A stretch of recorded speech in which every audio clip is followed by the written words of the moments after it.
I suppose it was the respect my father and everybody had for Shackleton. They were prepared to join in whatever was happening, whether it be scrubbing the floor. And I think Shackleton himself, with his Irish background and ability to communicate and join in, made everybody feel that they were one. It was a team and not a them and us situation.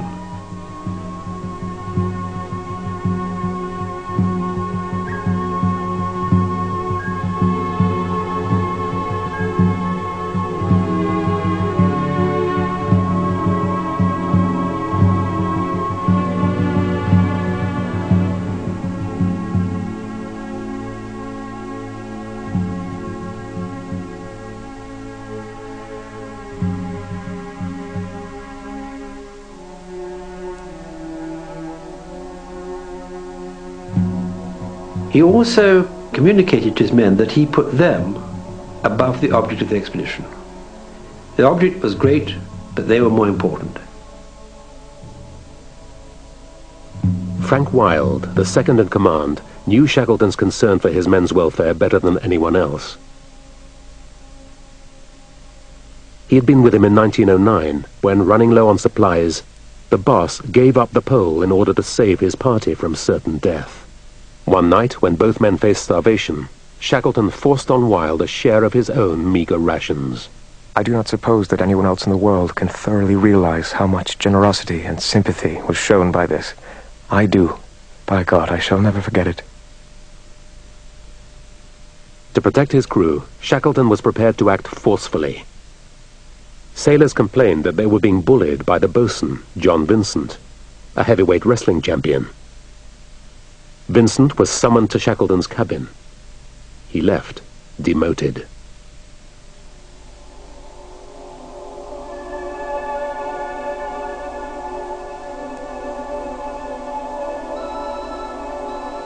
They drifted north, trapped until spring, some 7 months away.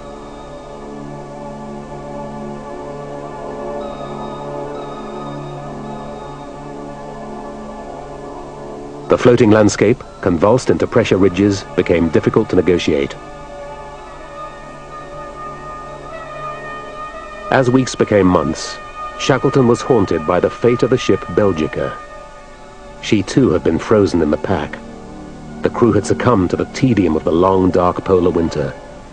The result was infighting and ultimately insanity.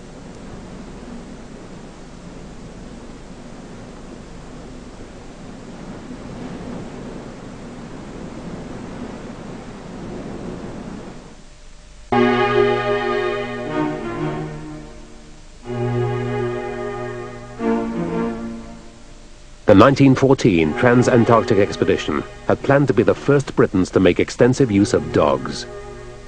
Now these became diverting companions.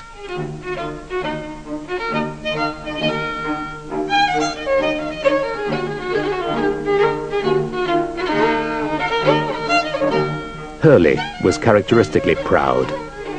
A few words about my dogs. Shakespeare, alias as Tachko, the Holy Hound and Bug Whiskers, is a magnificent animal, somewhat resembling an English sheepdog. He is a noble creature, dignified in gait, master of the team in battle, and a leader in canine sagacity. A good leader will ferret out the best track through rough and broken country, will not allow fights in the team, or indulge in capricious antics. A team of 9 dogs can haul about 1,000 pounds. My team is one of the best.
interesting event occurred, the birth of 4 puppies. Tom Crean, the Irish giant, became their foster father. The puppy's antics captivated the entire ship's company.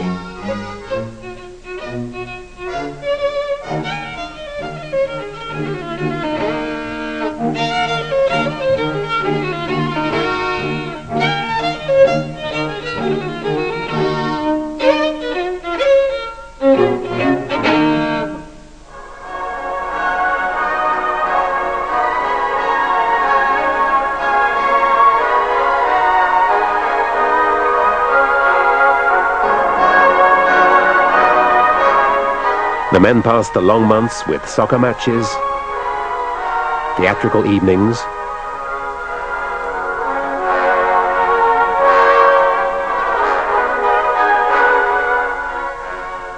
with weekly gramophone concerts.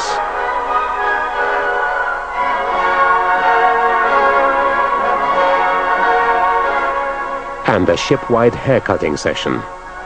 Chippy McNish was moved to write, "We do look a lot of convicts, and we are not much short of that life at present. But still hoping to get to civilization someday."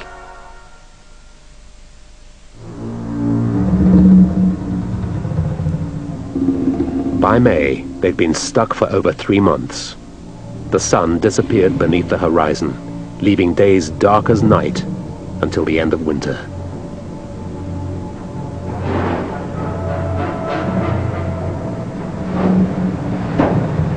The neat piles of sledging supplies mocked Shackleton's ambition and the dreams of his men.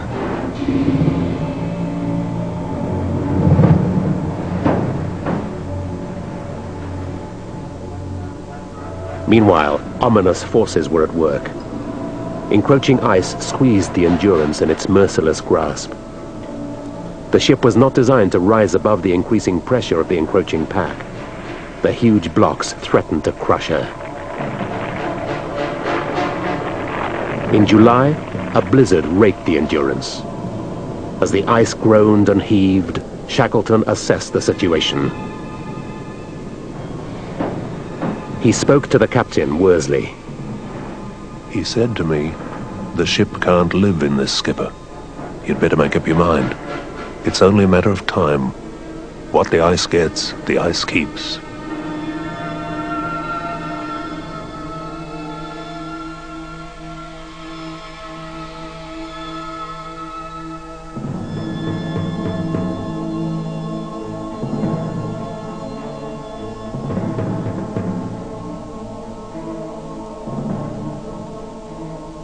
As winter turned to spring, the ice's assault continued.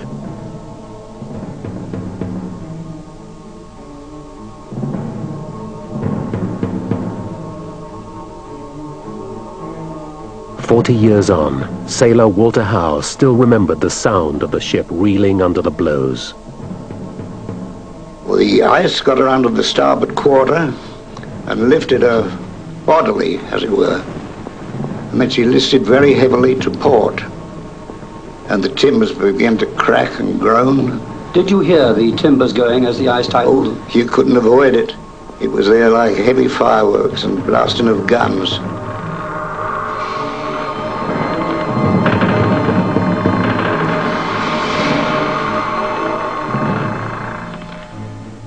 Together, Shackleton and Wild surveyed the ice damage.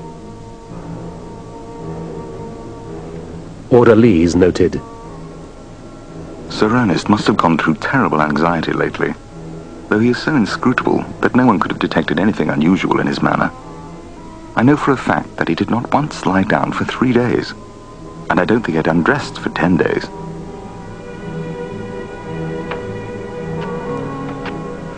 The men made desperate efforts to cut the ice away from the ship.